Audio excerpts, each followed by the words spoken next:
Here's my thoughts on Durant. I don't know if the Rockets got enough. That's a common take you'll see a lot of places, that perhaps the Rockets should have held out for more. I should say perhaps the Suns should have held out more for Kevin Durant. But honestly, the Suns are kind of over a barrel.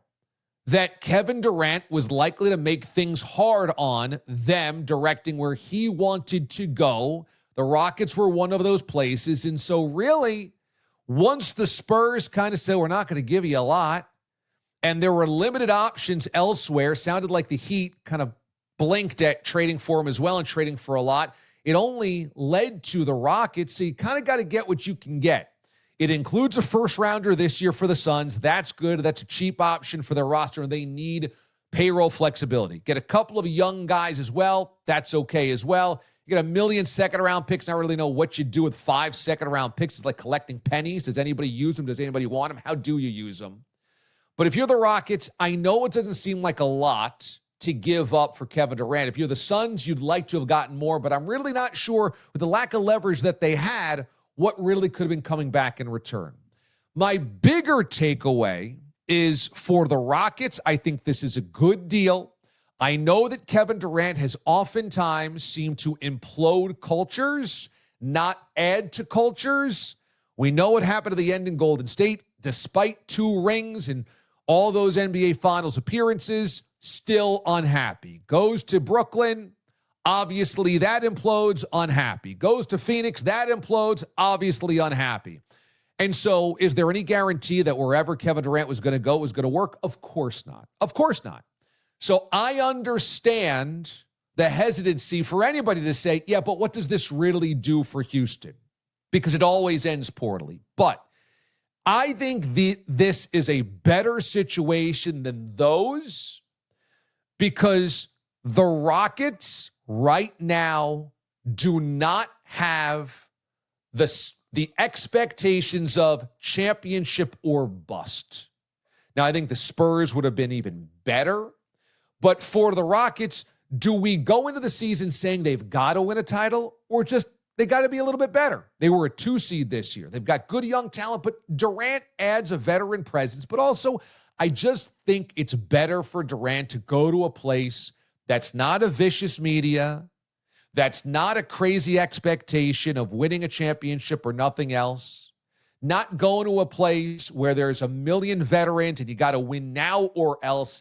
I think there's a place here for Durant, hopefully, to just be a helpful veteran for some of the younger guys. That's what I hope happens. Because if we have to go through another song and dance where Kevin Durant is miserable again, really, what are we doing at 37 years old? And, of course, that's always on the table. But all that being said, so I'm pretty good with this trade. I'm pretty good with where he landed, the possibility of the Rockets getting a little bit better and not giving up too much of their nucleus. But here's the deal. I watched an interview that he did right after the trade from Fanatics Fest with Kay Adams. I want to play for you a clip here from this. And you tell me what you think about this being the first thing you say, the first commentary you have about the trade from Phoenix to Houston, which you wanted. That's what you wanted. Here we go. It was unbelievable. And then I watched it, and honestly, every tooth is showing. You were smiling. What did that feel like? How do you feel? How happy are you? You know, when people could just hang your career in the balance like that and just choose what they want to do with your career, it's a nerve-wracking feeling. But being able to kind of dictate what you want to do and then being with a team that values you, and I'm looking forward to it. Kevin, people are going to hold on to that dictate what you want to do. Did you have a hand in this? Most definitely. How much of it? I mean, they asked me where I wanted to go. Some of my destinations, I gave them to them, and here we are. So there you go. You got Kevin Durant saying, basically, I want to go, I get to go to a place that respects me. I mean, are we kidding? We're still doing this? We're still doing this. Where Kevin Durant felt disrespected or unloved or whatever at his last stop in Phoenix. Where he goes, apparently, I'm heading to a team that values me. Dude, what do you think Phoenix was? Phoenix traded away all of those picks to get Bradley Beal because they were trying to support you and the team and Devin Booker to win a championship.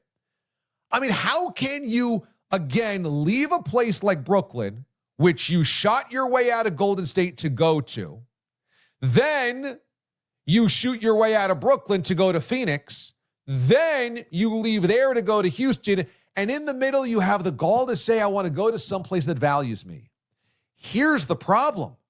Every one of these places overvalued you.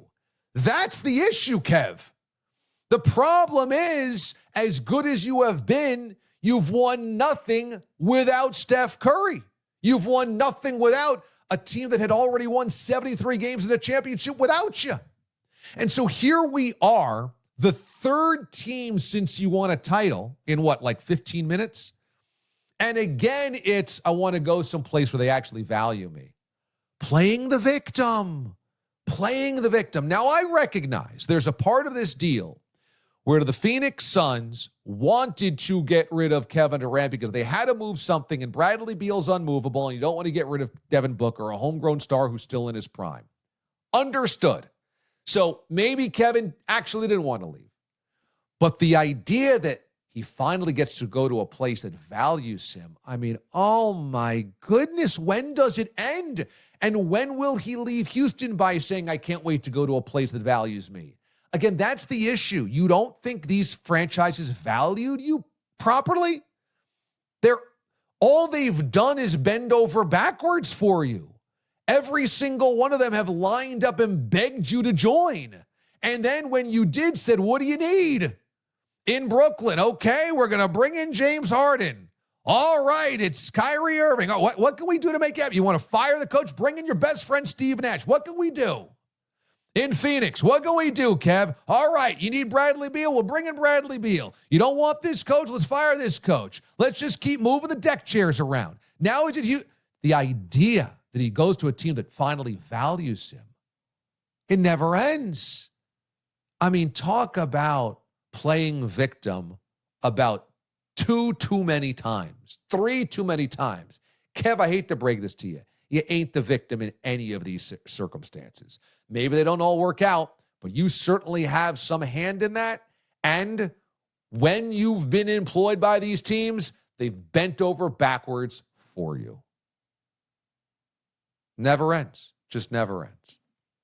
All right, next up, we're going to crown a champion tonight in the NBA Finals. Game 7, of course, from Oklahoma City. Kevin Durant's first NBA stop, although isn't it funny to also think that you could have 6 different NBA teams with Kevin Durant?